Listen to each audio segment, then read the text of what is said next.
അപ്പോൾ കടകംപള്ളി അദ്ദേഹത്തിൻ്റെ നീരസം വെളിപ്പെടുത്തിയത് ആ ഒരു പൊതുവേദിയിൽ ഈ തിരുവനന്തപുരം നഗരത്തിലെ റോഡുകളെല്ലാം തകർന്ന് തരിപ്പണമായി കിടക്കുകയാണ്. മരുമകൻ്റെ പേരൊന്നും എടുത്ത് പറഞ്ഞില്ല, പക്ഷേ കേട്ടവർക്കൊക്കെ കാര്യം മനസ്സിലായി. അങ്ങനെ ഒരു സാഹചര്യത്തിൽ മരുമോൻ സാമാന്യത്തിൽ കോപാകുലനായി. അദ്ദേഹം പറഞ്ഞു, ഇത് കരാറുകാരുടെ ഭാഗത്തുള്ള വലിയ വീഴ്ചയാണ്. കരാറ് സർക്കാർ റദ്ദാക്കിയിട്ടുണ്ട്. ഈ റദ്ദാക്കിയതിൽ ചില ആളുകൾക്ക് പൊള്ളലേറ്റിട്ടുണ്ട്.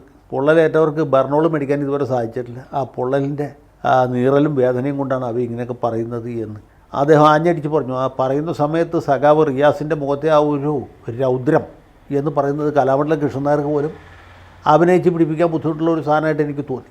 അത്രയും ധാർഷ്ട്യത്തോട്ടാണ്. അമ്മായിയപ്പന് ഏതാണ്ട് ഒരു 75 വയസ്സിൽ ആർജിച്ച ഒരു ധാർഷ്ട്യം മരുമകൻ വെറും 45 വയസ്സിൽ ആവാഹിച്ചെടുത്തു എന്ന് പറഞ്ഞ ചെറിയ കാര്യമല്ല. അപ്പോൾ ഇനി വരും കൊല്ലങ്ങളിൽ എന്തായിരിക്കും ഇവിടെ നടക്കാൻ പോകുന്നുള്ളത് നമുക്ക് അദ്ദേഹത്തിൻ്റെ ആ ശരീരഭാഷയിൽ നിന്നും മുഖഭാവത്തിൽ നിന്നും ശബ്ദ പാരുഷ്യത്തിൽ നിന്നും ഊഹിക്കാവുന്നതാണ്. ഇത് കാണാത്തവരുണ്ടെങ്കിൽ കാണും.